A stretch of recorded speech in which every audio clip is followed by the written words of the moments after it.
Gulag entry token. So I can't pick it up because it's an extra one, but here it is. This is here. Forget about that. So see, I already have one in the bottom left there. But if I were already in the Gulag, I can come back and grab that token.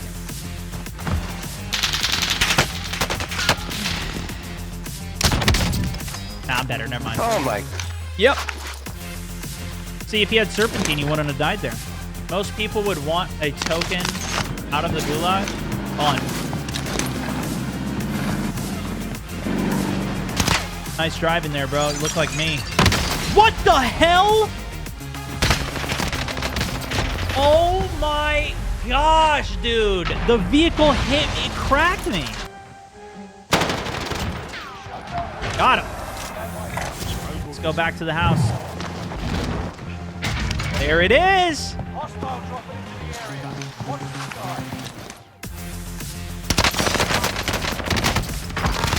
Yeah, you just can't compete with that. You just can't compete with that. Oh, it's so sick landing on a Gulag token like that. Okay, let's see what we got here. Classified Arms Reloaded. New fast travel system in Call of Duty Warzone. Sphere map in Call of Duty Vanguard.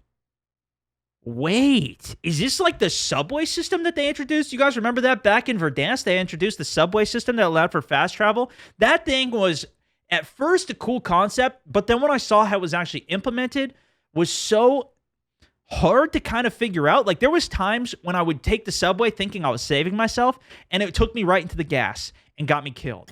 The big saving grace for that was when they had the Easter egg under dam for Specialist and Juggernaut. That was great. I know a lot of people hated it. I love that, man.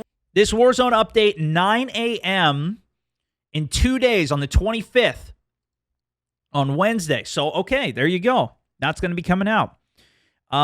Remember, this is only a small sampling of key changes coming to both games. Season 3 Reloaded will feature numerous quality of life updates, including a new squad heads-up display for Warzone that are set to be highlighted in patch notes coming out alongside this update.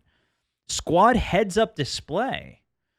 Is this something that's going to be alerts for teammates rather than like the pinging system, or maybe supplementary to the pinging system? Could it be? Let's see. Navigate Caldera's new minecart underground transit system. So it does seem like it's going to be similar to what they added to Verdansk's train. If this is an underground minecart, they had an underground subway system on Verdansk. Remember that rumbling and creaking beneath Caldera's surface before Season 3's launch? Those were the rickety minecarts being rediscovered by intrepid explorers who were busy opening a new way to get around the island. Keen surveyors of Caldera during Season 2 already know where several of these access points are, and they're the hidden Nebula 5 bunkers. The door to the minecart hub room can be found right after dropping into each bunker. So, okay, this is nice. They're repurposing these underground bunkers. I've seen these, and I've talked about this as like, these are just not worth going to right now. Typically, assuming that they're reusing the same exact bunkers, because this actually looks a little bit different here. But these bunkers haven't really been worth going to in general, in my opinion, for a lot of these. And actually, they've kind of been good mid-game come-ups as a reset, because a lot of people don't even go to them off the rip of the game anymore. They weren't like the bunkers from Verdansk with the red key cards and some of the loot that you could get in those, I guess. Although I didn't get super big into those as well by the end of it. They kind of fade off some of the cool factor, I guess. The other 7 access points are small hatches into the minecart hub area. Here you can find a new map of systems. Each hub location corresponds to a letter of number your TAC map. Lower numbers indicate areas to the north. For example, the hub near Arsenal is B1, while higher numbers, B14, are hubs near the southern point towards Resort. So maybe it's just this is additional new points because they did add more points. And to this, like, this is a lot. Right, we know this mines one right here very well. This is an underground bunker up at the top here. We know the one down over by Resort here is a good underground. But for example, this Capital one, I'm not familiar with this underground bunker. I know this underground bunker at Lagoon, I don't know the one at Ruins. So maybe it's just they opened up new hatches there, and this is what some of them are going to look like. To travel the mine carts, and now I wonder if it's going to be a teleportation system, though. To travel via mine carts to another hub, simply interact with the circular hatch and walk towards the cart. When doing so, the destination name will appear on the screen, and you can also check the map to see how it interacts. After a few seconds of travel time, you'll instantly appear at your destination. Okay, so it is going to be a straight teleportation. I don't actually mind this, but the hard thing in that I'm hoping that this is clear. You can check the map and stuff. This needs to be pretty damn clear, because this was one of the problems with Verdansk's underground railroad system or subway system, was that you didn't really know where it was going to take you. I guess it did kind of tell you. It said next stop is this station, but a lot of times you didn't actually know where that station was without figuring out and like looking at a map and everything. Probably the closed hatches. You're probably right. Yeah, there's been closed hatches around the map, so those are going to be opening up. I don't remember those exact locations of where they were when I was looking at it before, though. And like the hidden hatches, I guess, that I've seen across the map. I haven't paid enough attention to it. So if it's clear enough, great. If it helps you rotate, even better, especially if it's something that you don't have to wait for. It seems like you just go down and you push a button and it lets you activate. So that actually would be, I think, a better transit system than an actual subway system where you had to wait for the train to come, wait for the doors to close. It did add to some suspense of like, oh, am I going to be able to make the push to get out of the gas or play the gas? Sometimes people would even take munitions boxes. They would take the train into the gas, use munition boxes and stims to stay alive outside of the zone. I mean, we've seen a whole bunch of hijinks over the years off of this as well. Those in the know, like you, after reading this section, can use light and audio clues to figure out if an enemy is on the other side. Oh, big intel here. Or if the circle collapse will soon engulf the destination. This is also good. Okay, this is good. This is good. If they have this on it, that's gonna negate a lot of the problems that, like, if you're in a panic situation, you just want to know the answer to, this will help that. Run snaps before going up, throw one. Yeah, you're talking about leaving a bunker, but what I'm talking about is going from one bunker to another when you're just doing a blind teleport across the map. If you're doing a blind teleport from fields over to subpen, then the scan is not going to work, right? It's the same thing in Verdansk when you're going across. You couldn't just pre-scan snapshot nade it. But this is important to note. You can use light and audio clues to figure out if an enemy is in the destination on the other side of where you are going. That is a big brain that they're saying only after reading this. So that we're in the know now, guys. Now we know. This is the benefit of reading all this information sometimes. The hard thing is you got to pull apart all the stuff that they put filler and just all this other flavor text in for, which you don't always need the flavor. You just want to know the facts a lot of times. At least that's what I want to know. As with most situations, when there is a green light, it means it's safe. Anything else can be meant to be potential danger. So that's going to be the key. Green light, okay. Everything else, there's going to be danger. And if the indicator is off with gas going through the vents, then it means you cannot travel to that destination. It's probably already in the zone then, I guess. Mastering the system may be the key to the new meta after this update. Meta? New meta, dude? Oh, man, that's a buzzword right there. We got it. Learn it so not so secret indicators well. Serpentine, the Vanguard perk arrives to Warzone. Wait, what? Scenario, you are in dead sprint across the map when suddenly a sniper from 300 meters out, that's me. That's me. I'm the sniper out there. I'm about to headshot your sorry ass. Starts taking pot shots? Oh, okay. I thought maybe he was taking I didn't, maybe there's different types of pots there and shots. I don't know. Somehow one connects to your head. Yep, that's how my sniper shots go. And you're out of the game. Serpentine, the new perk arriving to Vanguard, hopes to remedy this without completely leaving marksmen out to dry. Available in the perk 1 slot for all players after the update, Serpentine description is as follows. Sprinting reduces incoming damage from bullets, explosives, and fire by 20%. Are you dude? What the hell is this? So you're telling me you could have put a perk on it while you're sprinting, you take 20% less damage, which would theoretically negate the one-shot potential a sniper has? What is this? Will it be an auto pick? Not necessarily, considering some of the other options in the blue perk 1 slot currently double time, which boosts tactical sprint, and cold-blooded, which directly counters combat scout, are 2 extremely popular choices in the current meta. Yeah, everybody who uses these 2 perks are they're bots though. These guys is like, that's like saying, remember the chart that we were looking at from JGod? These are all the, look, this is a lot of people right here, right? This is a lot of people playing the game over here. A lot more than the people up here. All of these bots down here are the ones who are using double time and cold blood. All right, look, everybody, don't get super pissed at me. Okay, I know this is I'm going to get a lot of hate. Okay, but look, the best perk, quick fix, man. Quick fix is where it's at. This is where all the cracked ass players are up here. This is where all the cracked people are. It's quick fix, man. All right, all the other bots that this is, and even that, none of these are gonna be. I feel like this is gonna be super compelling. What? I don't know. This might be an auto pick. And here's the thing. I'm biased, guys. I'm gonna be honest. I'm biased. All right. Everybody's salty. Look, I'm a little biased because I snipe. So if they're nerfing snipers again by giving people the ability to take 20% less damage when I headshot their ass, when I'm already using a worse sniper than I was last season because of the other nerf they did, yeah, I'm going to be pissed, man. All right? I'm going to be pissed. I think, oh, come on, man. It's already hard enough to hit a headshot on a moving target. Like, what is more rewarding in the game than hitting an insane 300+ meter headshot on somebody who's like ducking and dodging and sliding, and you hit the headshot? Like, is that not insanely satisfying? Am I crazy? Now you're taking that satisfaction away? To be fair, though,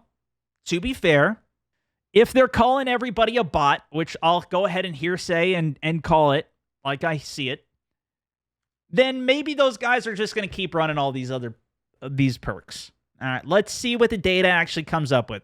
Call of Duty saying it's not necessarily picked. The current meta, they're saying the current meta is double time and cold-blooded for all of the bots. All right, we'll go ahead and throw that in there. Then there is quick fix, which, oh, here we go. Then they talk about quick fix here. Okay, I was getting ahead of myself. There's quick fix, which shaves seconds off health regen, which the most elite players tend to grab. Yes, it's right there, dude. It's right there. They said it. Yeah, objection, speculation. They said it. They said it, actually. Oh, there you go. Oh, I didn't even see, guys. Look at this. I just needed to read one more sentence. There it is. All of the elite players, all of the people up here, are using the good perks. All of these people using the meta. Look, that's not the meta. All right, the meta is the best way to play. Man, maybe it's meta for the bots down here, okay? Wow, they even say it, man. They even said it. Wow, I didn't think they'd go that far.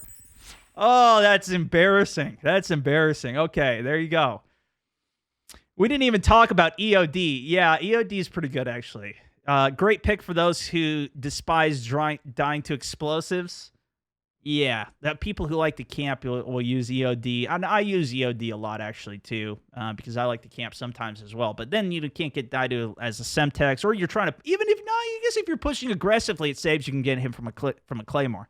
So that might actually be good. The problem is that quick fix is going to give you more value in majority of situations, and it's more versatile than EOD. A lot of these, you got to think of what's going to help you in the majority of situations. That's how a lot of the other players play. Wow, okay, that's fun. That's actually pretty fun. Okay, we didn't even talk about, okay, as for the shooter, a snake indicator will pop up after hitting somebody with a Serpentine. I like this. I actually really like this, because if you hit somebody and they don't knock, you're not sure, is it because I hit them upper torso and I need to put more drop on the gun and aim higher? But if it at least tells you, and you don't get the knock, I guess it doesn't perfectly specify, because you could think that you hit a headshot, because it's going to decrease the damage by 20% anyways. It's not only for headshots. It's for bullets, explosives. Man, this is going to be really... how is this not going to be an instant pick? Because I guess quick fix might still be better. But let's say you're pushing into a building. You're theoretically getting EOD here as well, but only if you're sprinting. Okay, that's interesting. That is interesting. That is interesting. This clear feedback allows you to send quick follow-up shot, potentially with a sniper support weapon if they're close enough, and gives you enough information to start the engagement with a still massive advantage. Very true. And this is actually very true to their credit here. This is great. This is a really good point. Because this is how I often even treat sniping. Even if I don't get that initial headshot for a knockout and an instant kill, I'm still treating it as an opener. So I'll open with the snipe and then immediately swap over to my secondary and try and finish off the target.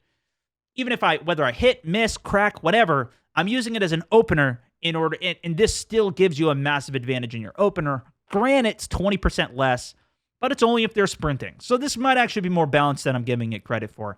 But that is fun. That is very fun. Okay. New item in Warzone. Gulag entry. Wait, what?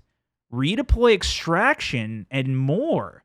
In addition to the new perk satchels, which will now appear on Rebirth Island along with Caldera, Warzone will add 3 new items to the loot pool in the loot pool, it mentions here specifically. Gulag entry token, redeploy extraction token, and speed boost. What? Gulag entry token.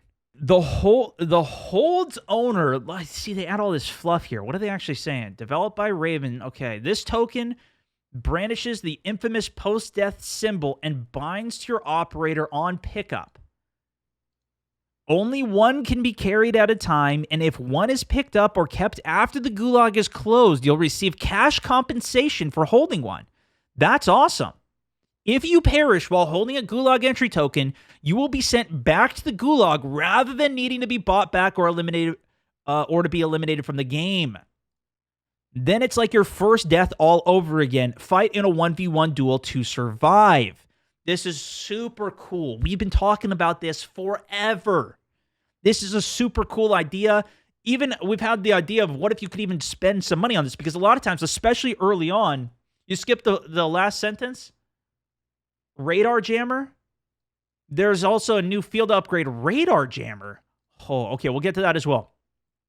But a lot of times you would get so much cash at the early game, and even throughout the game, you might get so much cash from snowballing bounties and stuff, but you got nothing else to really spend it on. So ultimately, you would just buy more UAVs, try and call advanced UAVs, which they've now made so expensive that it's like, do you really want to do that? Now you just kind of save cash. I've ended a lot of games, especially in the new mode. We've got like 20, 30K cash sometimes, and it's just like, what are you going to do?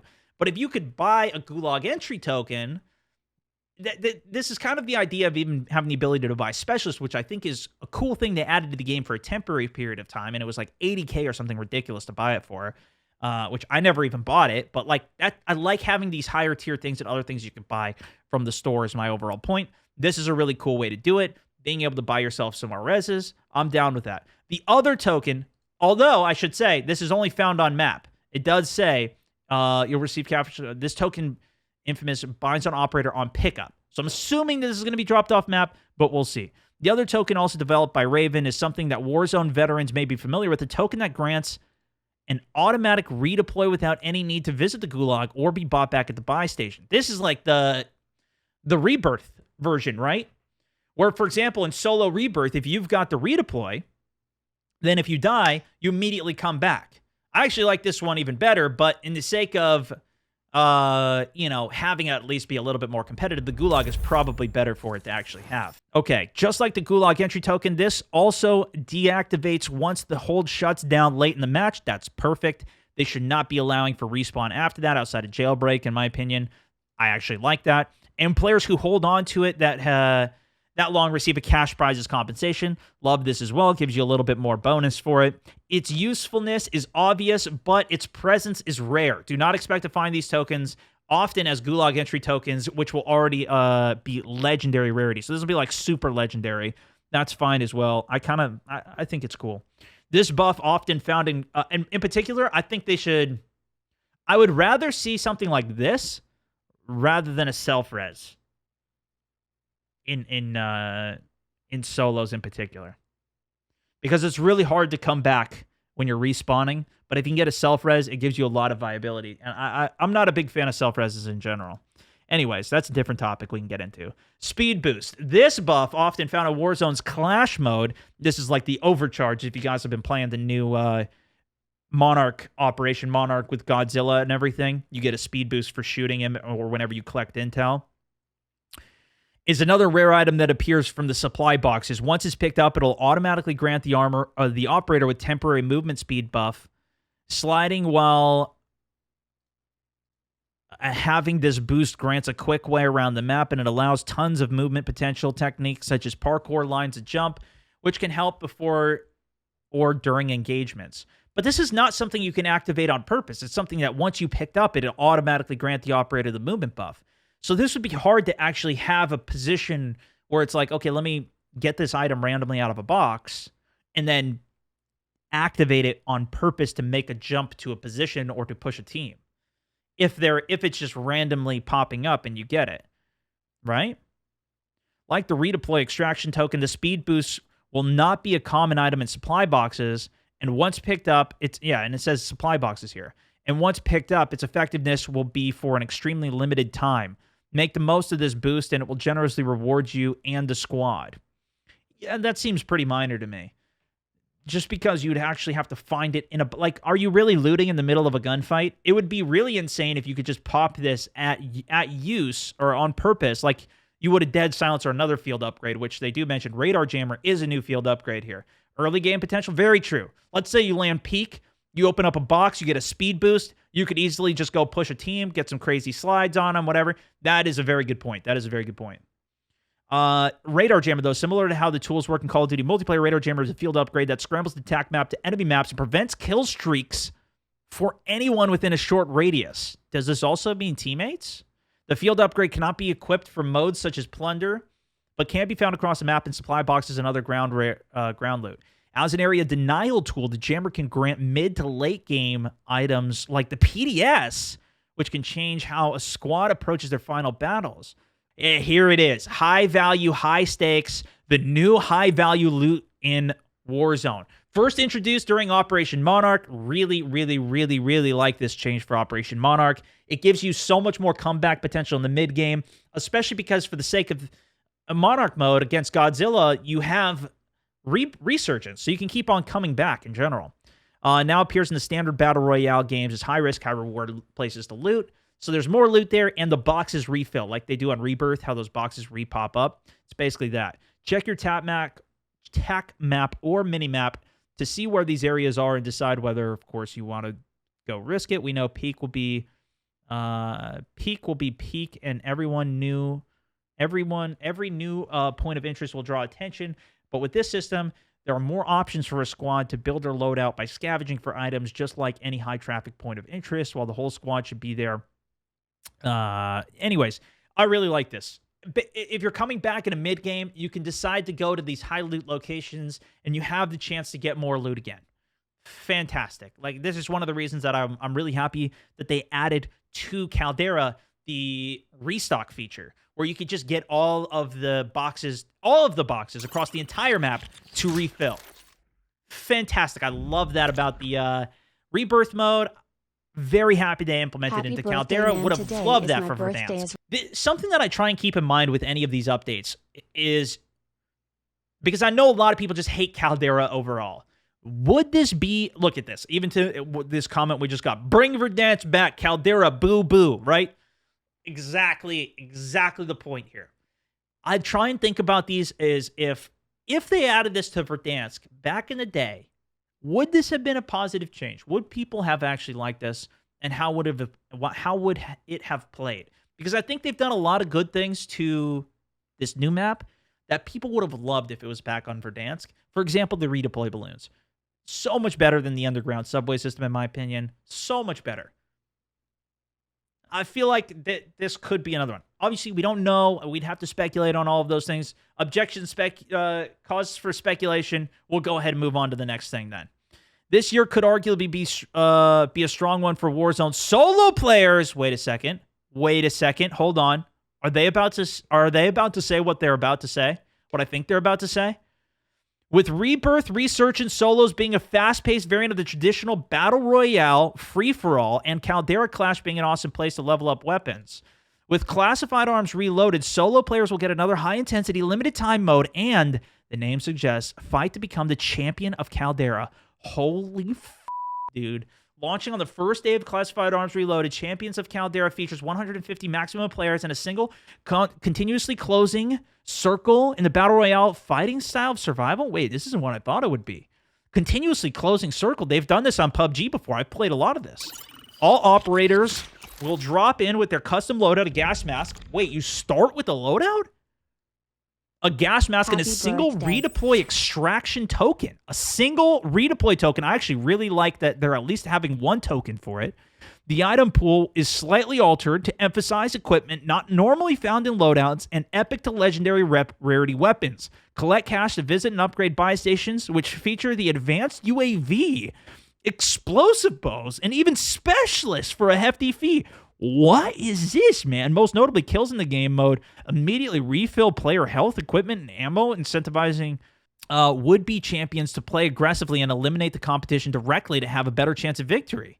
So it's even incentivizing kills? Immediately refilling player health, equipment, and ammo? This actually sounds insane, bro. It's basically going to be a solo mode where you've got one respawn. It doesn't mention there also being a gulag, which I do think would be nice if you had a free respawn, but then could also have a gulags after that. And then the buy stations have advanced UAVs just in them. You could buy specialist bonus from the buy station. And you get refilled health on kill. I'm assuming like the intel mode, when you kill somebody, you can pick up the intel and refill you, but they don't even mention picking anything up. It just says you get healed. This is going to be an insane mode. This sounds so good, man. I feel like people don't like the map because the modes should be a lot better. The mode sounds pretty fun and sweaty. I think it's definitely going to be sweaty. It's pretty damn sweaty. Sounds very chaotic. I love it. I also play solos. This sounds amazing. It's going to be for sure sweaty because people are going to have the ability to push and they're going to have a res available to them for free. This takes out the things that disincentivize people pushing, but because you're only limited to one extra life, although maybe in this mode, they turn up the feature where you can get another respawn token, continuously closing gas. So the interesting thing about continuously closing is you never have a phase where it stops. From my experience of other games, for example, in PUBG playing continuously closing zones, you need to play the zone even harder because as soon as you get to the edge, and especially in a game like Warzone, where the gas is even more punishing than a game like PUBG, it's going to be even more critical to play the zone, which is also going to force people that are potential edge campers in a much worse position because what do I always talk about with that? You get into forced plays when you're playing the edge of zone, and if you're holding people on the edge of zone, man, you have a massive advantage on that. So it's going to be a hard juggle of staying ahead of the zone. It's going to be very interesting. Nah, they're still going to camp, load it to the middle, and sit there.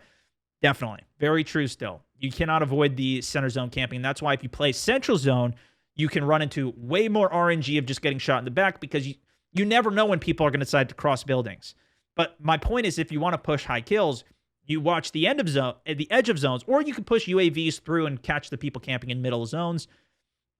Or you try and take control of the central positioning building, which is going to have the most high traffic around it, which gives you the best line of sight on all the other things. Typically, those are higher traffic anyways. If you can contest those, you get central zone. You can play out towards the end. But yeah, this is going to be very, very, very interesting. I think this is super cool, man. I'm very excited for this. I am very excited for this, man. I think Caldera needs, and this is what I've been talking about this for so long, like having a special mode designed for solos. And if a game can crack a really fun solo experience, because a lot of games are pretty close. Even Warzone is pretty close. You have 150 people jump in. The beginning's really fun. The ending is really fun. The mid-game has potential. You can still do contracts even if the mid-game is slow. Usually by the time Zone 2, Zone 3 especially rolls around, there's only 20 people left in my games when it started with 150. So 130 people are already dead and out of the game. The rest of the game is very slow and, can be very boring. If they can speed up that mid-game a little bit by having continuously closing zones, you also have better ways to actually spend money to where you have more incentives to go around, get cash, higher loot off the floor, to get big upgrades, to get a specialist bonus. It makes the mid-game more fun, so you go into the end game more loaded. That's what you need, man. And so many games are missing this. I think another alternative to this is what they did, for example, with Resurgence, where they just have it so you can constantly get resurged or not, I guess, resurgence, but buyback mode. If you have 4,000, you get bought back, and solos in particular is what I'm talking about. This is separate from, I think the Rebirth resurgence mode is phenomenal. But what they've done for Caldera so far, buybacks is probably the best version of this we've seen. And even that, compared to the solo experience that I've had playing on Rebirth, so much more fun. Because then you don't need to waste all your cash constantly buying yourself back. You can come back with a little bit more juice on it, which maybe is too OP for this, but I'm very excited for this, man. I'm very excited. We're going to try this out, and I will definitely be doing some videos on it. Beanox represents the next phase of Rebirth Island as well, continuing the narrative that our operators, those who helped build it up through Rebirth Island Reinforced, helped us craft since back in 2021. Occupation scan. Wait. What are they saying? Occupation scan active, redacted, protocols to begin. So Operation Scam. Okay, so this is part of it. This is Operation Scam in-game event.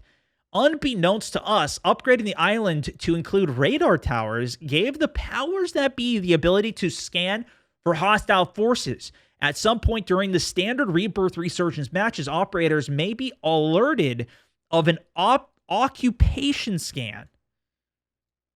At this point, they will need to go prone, or else their position will be revealed to every other player on the TAC map? What? Although this effect lasts for only a short period of time, the ends early if the operator perishes.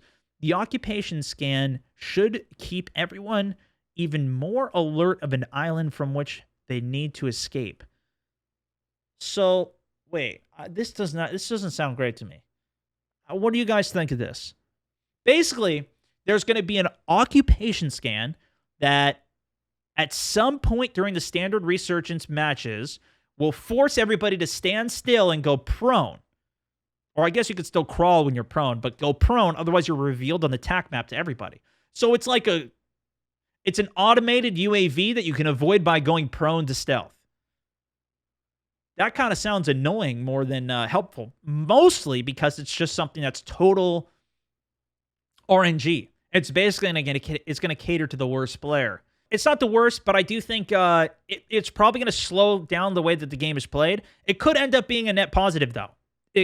Because if people are running around and they don't know about it, they haven't read through the notes, or it doesn't do a good job of explaining that to you, then it could be something that ends up being a better benefit because you get a free UAV. And most people don't run Ghost, which I'm assuming Ghost would protect you from as well.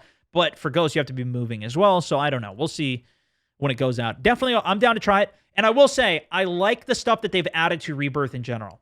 They have added so many cool things to change the way that this game is played. Big fan, man. I think that they should do more of that to Caldera. It's what they did a lot of to Verdansk as well, if you guys played a lot of that. All right, there you go. That's a pretty big update.